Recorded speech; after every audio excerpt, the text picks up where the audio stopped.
Si Sang Yu ay isang malungkot at mahirap na manunulat ng senaryo, walang trabaho, walang kaibigan, at patay na ang mga magulang.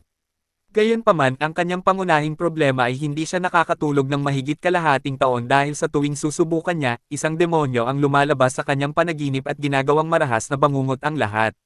Ngayong gabi nananaginip si Sang Yu na nasa subway siya nang dumating ang demonyo, hinawakan siya sa buhok, at pagkatapos gumawa ng butas sa sahig, itinulak ang ulo niya doon na ikinamatay niya. Nagising siya kagad pagkatapos mamatay sa panaginip at nagpasya siyang subukang sumulat ng isang bagay, ngunit kumatok ang may-ari ng bahay sa pinto at sinabing nagdala siya ng pagkain para sa kanya. Tumakas si Sang Yu sa bintana dahil wala siyang pera para bayaran ang upa. Habang naglalakad siya sa mga kalye, naaalala niya ang lahat ng espesyalistang pinuntahan niya para maintindihan ang problema sa kanyang mga panaginip. Mga psikologo, doktor, siyentipiko, mga lider ng relihiyon, at iba pa. Lahat sila ay may iba't ibang teorya tungkol sa mga panaginip at kung ano ang kahulugan nito. Pero walang konkretong bagay na makakatulong sa kanya. Kuminto siya sa isang food stall at umorder ng crepe na walang itlog dahil iyon lang ang kaya niyang bilhin, pero binigyan siya ng tindero ng libreng itlog bilang paggalang. Habang naghihintay siyang maluto ang crepe, pinapanood niya ang kafe sa kabilang kalye kung saan nagtatrabaho ang babaeng crush niya. Nakilala niya siya ilang taon na ang nakalipas noong nasa bar siya kasama ang mga kaibigan at nandoon siya, tumutugtog kasama ang kanyang banda. Maganda ang boses niya at iniisip niya ito mula noon.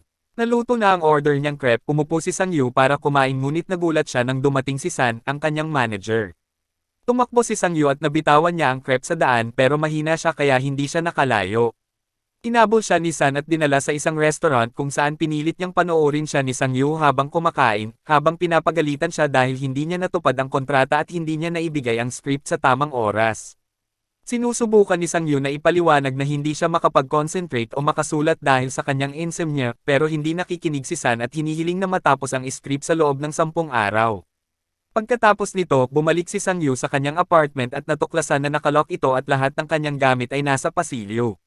Sa huli ay pinaalis na siya ng may-ari ng bahay. Pumunta siya sa isang kafe para subukang sumulat doon pero gutom siya kaya hindi makapag-isip at nakatulog na lang. Muling nagpakita ang demonyo, naglagay ng kadena sa leeg nito at sinimulang ihampas ang ulo ni Sang Yu sa mesa.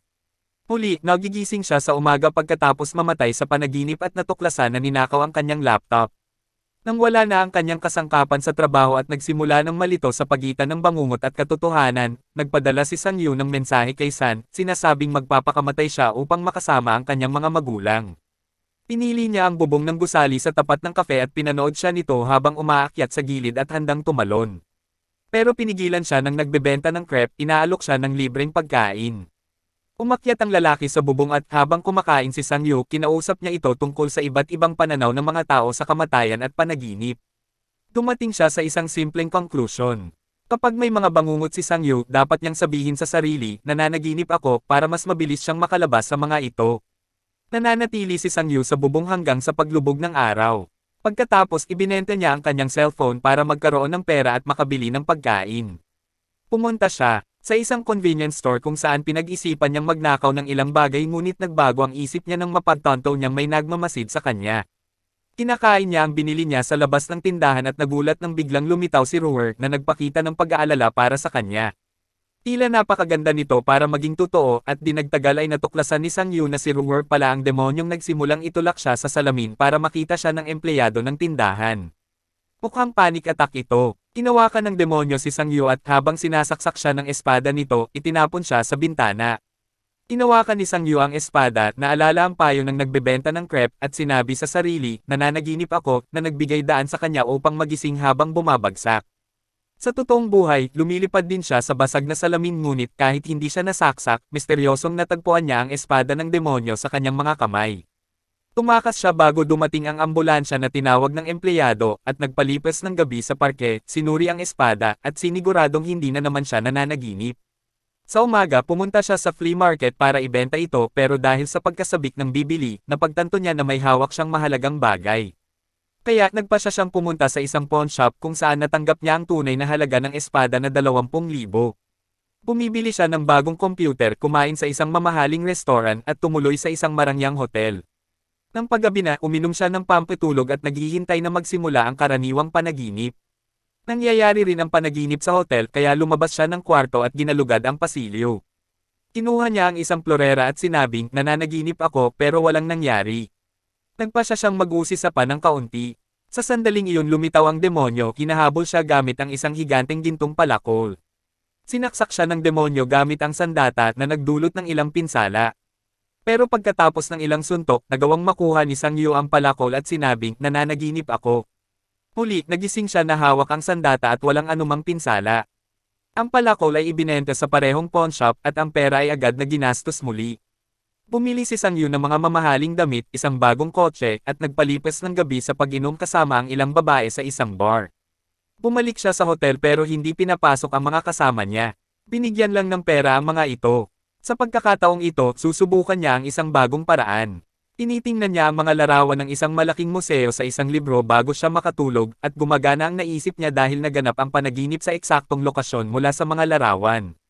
Sinusuri ni Sang Yu ang paligid, hinahangaan ang lahat ng mga antigo na bagay bago umupo para maghintay sa pagdating ng demonyo. Sa pagkakataong ito, lumitaw ang demonyo na may dalang baril na nagsira sa plano ni Sang Yu. Nagsimula siyang tumakbo at umiwas sa mga putok, ngunit sa huli, naabutan at pinatay siya ng demonyo. Nagising si Sang Yu sa kwarto ng hotel, ngunit dahil hindi siya nakakuha ng anuman mula sa panaginip, uminom siya ng isa pang pampatulog. Sa panaginip, muling tumakbo si Sang Yu at matapos umiwas sa ilang putok sa pamamagitan ng hindi kapani-paniwalang pagtalon, nagawa niyang makuha ang dalawang antigo na bagay bago nagising. Sa pagkakataong ito, dinala niya ang mga kayamanan sa mga propesyonal na nagbibenta ng antigo na gamit na nagbayad sa kanya ng 2 milyon para sa mga ito. May mga tanong siya tungkol sa kanyang mga pamamaraan, ngunit sa kabutihang palad ay nagawa niyang iwasan ang lahat ng ito. Paglabas niya sa tindahan, nilapitan siya ng inis na si San na akala niya ay patay na siya. Inimbitahan siya ni San na kumain sa isang mamahaling restaurant at ibinalik ang perang natanggap niya para sa script, sinasabing hindi na siya nagsusulat. Kinabukasan, sa wakas ay pumasok si Sang Yu sa cafe ni Rer at pagkatapos mag-order ng latte ay tinanong niya kung nakikilala siya nito, ngunit hindi. Tinanong din niya kung bakit niya ibinibenta ang kafe at ipinaliwanag nito na dahil wala siyang mga customer at ang negosyo ay nagbubunga lamang ng utang. Mamaya ng gabing iyon, nalasing si Sang Yu habang kumakain ng hapunan kasama si San na gustong malaman ang sikreto sa kanyang tagumpay. Dinala ni San si Sang Yu pabalik sa kwarto ng hotel at pagkatapos ilagay ito sa kama, nagkunwaring umalis, ngunit bumalik upang tingnan ang pitaka at tseke nito. Nagulat siya nang magising si Sang Yu na hawak ang mga gintong kadena sa kanyang mga kamay.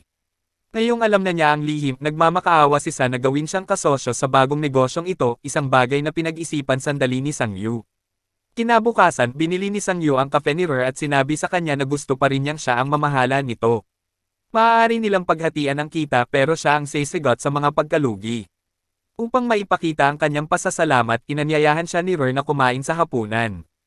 Habang kumakain, pinag-uusapan nila ang bagong negosyo at ipinahayag ni Rer ang kanyang hinala na hindi lang pera ang gusto ni Sang Yu mula sa kasunduang ito. Mula noon, regular nang nagkakaroon ng mga pakikipagsapalaran sa panaginip si Sang Yu, habang pinoprotektahan naman ni San ang kanyang katawan habang natutulog. Ang ilan sa mga panaginip ay kasama, halimbawa, ang pagnanakaw sa isang bangko kung saan ipinakita ni Sang Yu kung gaano na siya natututong kontrolin ang kanyang kapangyarihan. Sinimulan niyang labanan ang demonyo at nagawa niyang igalaw ang mga bagay gamit ang kanyang isip. Nagsimula rin siyang magdala ng mas malalaking bagay tulad ng pulang kotse. Ilang sandali pa puno na ng mga customer ang cafe ni Rer dahil inutusan ni Sang Yu si San para bayaran ang mga tao sa kalye na pumunta doon. Nag-iwan din siya ng bag ng pera para sa nagbebenta ng crepe bilang pasasalamat sa mga pagkakataong binigyan siya nito ng libreng pagkain. Pagkatapos magsara ang kafe, naglakad si Sang Yu kasama si Rer na sa ilang salita lamang ay nahulaan na manunulat siya ng senaryo. Sinimulang ihatid ni Sang Yu sa kanilang bahay araw-araw pagkatapos ng trabaho at isang gabi, pinayagan niya itong magmaneho ng pulang kotse na dinala niya mula sa panaginip, sinasabing ang kotse ay sa kanya. Dahil sa swerteng ito, iniisip niya na napakasikat na manunulat ng senaryo ang lalaki.